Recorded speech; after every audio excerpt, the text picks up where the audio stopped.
Hare Krishna, this is Srimad Bhagavatam, Canto number 1, chapter number 2, sloka number 26. Mumukshava bhora ropan hitva bhuta patinatha narayana kala santa bhajanti hi anusuyava। अनुवाद, जो लोग मोक्ष के प्रति गंभीर है वे निश्चय ही द्वेष रहित होते हैं और सबका सम्मान करते हैं, किंतु फिर भी वे देवताओं के घोर रूपों का अस्वीकार करके केवल भगवान विष्णु तथा उनके स्व अंश के कल्याणकारी रूपों के ही पूजा करते हैं। तात्पर्य मैं श्रील प्रभुपाद के द्वारा। पूर्ण पुरुषोत्तम भगवान श्री कृष्ण जो विष्णु कोटि के रूपों के मूल रूप है, वे दो भिन्न कोटियों में अपना विस्तार करते हैं। पूर्ण या समग्र अंश तथा भिन्न अंश भिन्नांश सेवक है और विष्णु तत्व के पूर्ण सेव्य तथा पूज्य है। भगवान द्वारा शक्ति प्रदान सारे देवता भी भिन्नांश है, वे विष्णु तत्व की कोटि में नहीं आते। विष्णु तत्व वे पुरुष हैं जो भगवान के आदि रूप के ही समान शक्तिमान है और वे विभिन्न कालों तथा परिस्थितियों में भिन्न भिन्न कोटि के शक्तियाँ प्रदर्शित करते हैं। भिन्नांश सीमित शक्ति वाले होते हैं, उनमें विष्णु तत्व की तरह असीम शक्ति नहीं होती। अतः विष्णु तत्व या भगवान नारायण के पूर्णांशों की गणना कभी भिन्नांशों के साथ नहीं करनी चाहिए। शनि, महाकाली तथा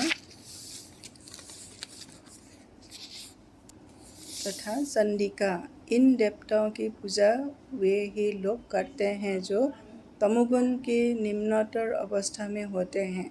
ब्रह्मा, शिव, सूर्य, गणेश तथा अन्य ऐसे ही देव उन लोगों द्वारा पूजे जाते हैं जो भौतिक भोग से प्रेरित होने के कारण रजोगुणी होते हैं, किंतु जो सचमुच सतोगुणी है वे केवल विष्णु तत्व की पूजा करते हैं। विष्णु तत्व के अनेक नाम तथा रूप है तथा नारायण, दामोदर, वामन, गोविंद तथा अधुक्षज सुयुग्म ब्राह्मण शालिग्राम शिला द्वारा निरूपित विष्णु तत्व की पूजा करते हैं और क्षत्रिय तथा वैश्य ऐसे कुछ उच्चतर वर्णों के लोग भी सामान्यतया विष्णु तत्व की पूजा करते हैं।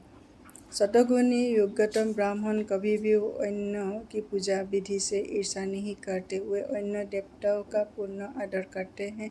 यद्यपि काल भैरव या महाकाली जैसे देवता का रूप अत्यंत भयानक है, वे भी अच्छी तरह जानते हैं कि परमेश्वर के ये सारे भयानक लक्षण विभिन्न परिस्थितियों में उनके विभिन्न सेवकों के रूप है, किंतु इतने पर भी वे देवता के भयानक तथा आकर्षक होने दोनों ही रूपों में त्याग कर केवल विष्णु रूप पर ध्यान केंद्रित करते हैं, क्योंकि वे भौतिक जगत में मोक्ष पाने की उत्कट इच्छा रखते हैं। सारे देवता, यहाँ तक कि देवों में सर्वश्रेष्ठ ब्रह्मा तक किसी को मोक्ष नहीं दिला सकते।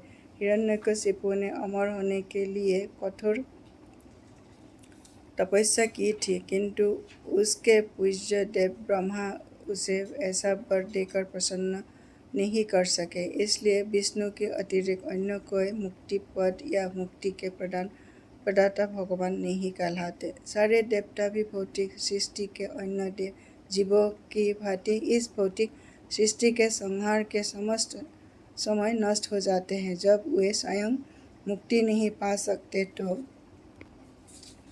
तो फिर अपने भक्तों को वे किस तरह मुक्ति दिला सकते हैं। ये देवता अपनी पूजा करने वालों को कुछ क्षणिक लाभ ही प्रदान कर सकते हैं, परम लाभ नहीं। यही कारण है कि मुमुक्षुजन देवताओं की पूजा का परित्याग करते हैं, यद्यपि वे उनमें से किसी के प्रति असम्मान नहीं दिखाते।